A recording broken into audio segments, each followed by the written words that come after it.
Hello everyone, my name is Ahmed Elnady. I'm a PhD student at the University of Alberta, Civil and Environmental Engineering Department. I'm here to present our research titled Utilizing Simulation to Predict Optimum Number of Projects. I'm going to present these outlines: the introduction, literature review, problem statement, methodology, model layout, validation and verification of the model, case study, and finally the finding and conclusion. Starting by the introduction. Contractors mostly work on concurrent projects, using the same resources and the available cash. They always seek to be awarded the maximum number of bids without exceeding their capacity to have a higher profit. But contractors might exceed this optimum value while trying to avoid losing any chance for profit. So contractors are in a need for a model to assist them in this decision. This problem is handled in the literature under the title of bidding for projects from different perspectives. One of them is how to match the organization business model with the project characteristics using the fuzzy tools. And the other perspective is how to extract the factor and sub-factor of the competitiveness of the organization, the contracting organization, to maximize its competitiveness in the market so it can gain more profit and bid for more projects. And finally, how to optimize the cost structure and the profit margin to be more competitive in the market, for example, using the neural network to gain more profit and to be more competitive.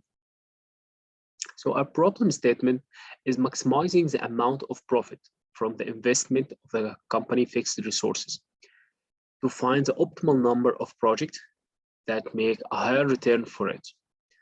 So to model this problem, this research utilized discrete event simulation and Monte Carlo simulation, and it's coded on SIMPHONY software. SIMPHONY is a simulation software that is developed by the Construction Engineering and Management Group at the University of Alberta by the Professor Aborasco. The methodology of this research is started by model the project hard and soft constraints, model the organization resources and its maintenance policy and its overtime policy, model the financial cycle of the project and the organization, validate the model relations and dimensions, and finally apply the case study. So starting by the model layout, the model, the relation between activities is captured using the network diagram, and the relation, some activities are in series or in parallel, that is connected by finish to start with a lag or not. And the organization resources is modeled, the equipment and the human resources of the organization are all simulated in one pool of the resources. Each activity that's will start will capture the required resources from this pool, and after it's finished, it will release again these resources. The productivity of the organization for each activity, there is a counter that will count the amount of the activities that's finished and check if it's finished, then the entity or the other task will start. If it's not, all the resources will be still with this task. Also, there is a schedule slippage. There is a gauge that's called here execute number 9. This gauge is calculating the duration of the activity in the duration of the executed activity by calculating the difference between the start time of this activity and the current simulation time. So this duration, if this duration is greater than the planned duration after comparing it, then there is a schedule slippage here, and there is an action should be taken, which is overtime in this model. If not, then it's okay. The model will go smooth after finishing this activity. It will move to the other activity. Maintenance mechanism. There is other gauge, which is execute number 1, will calculate if the duration of operation of this equipment will need to go for a scheduled maintenance, or we will not check the scheduled maintenance. We will continue to using a distribution of time to find if the operation time this equipment will go through a failure. during this operation.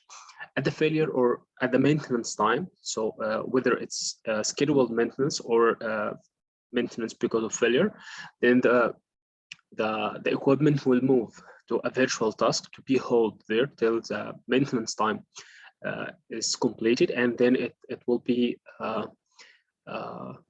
assigned again to the task, and the task will be completed. All of these modules are integrated in a model workflow. This model workflow integrates all of these modules, the network diagram, the production of the organization, capturing and releasing of resources, maintenance of the equipment. All of them are integrated in one module. In one model. And then validation and verification of the model. The model is reviewed by expert, and the structure is reviewed, the variable range, the initial conditions, and the behavior response of the variables. And then it's applied on a case study. The case study is a mock project from a contracting organization. It's kind of a hypothetical case. It's not a real project. It consists of 33 activities that's related, as mentioned earlier, by finish to start relation with a lag or not. After applying this model, it's applied 1 run and 1,000 run to get the average and confidence level of these numbers. So we found that the cost of the scheduled maintenance is higher by 11.59% than the maintenance at failure. And if we apply overtime shift, the time would is still higher by 5.4%, and the time in the scheduled maintenance is less by 5.4% than the maintenance at failure. Well, after taking the effect of overtime, this time will be reduced by 2.3%. Will be reduced to 2.3%. So the organization chose to apply the policy of maintenance at failure, and there is different policy of the overtime. They decided to initiate the overtime if there is a scheduled slippage in the activity by 20% of its planned duration. So it's 1/5 of its planned duration. After applying the model for a different number of projects, there is two conditions here: that the maximum waiting time for each activity to capture the resources shouldn't exceed 40 hours, which is 1 week, and the maximum number the maximum number to complete all of these projects is up to 1 year, because this initial constraint from the owner. So it's around 2,000 to 2,500 hours. Then from these curves, we can find that the optimum number of the project is a 15 project. So conclusion and limitation. This study utilized discrete event simulation and Monte Carlo simulation to solve complex problem and to find the optimum number of projects for contractors that can manage. It utilized maintenance at failure. Utilizing maintenance at failure will reduce the cost of the project while increasing the duration due to the equipment breakdown.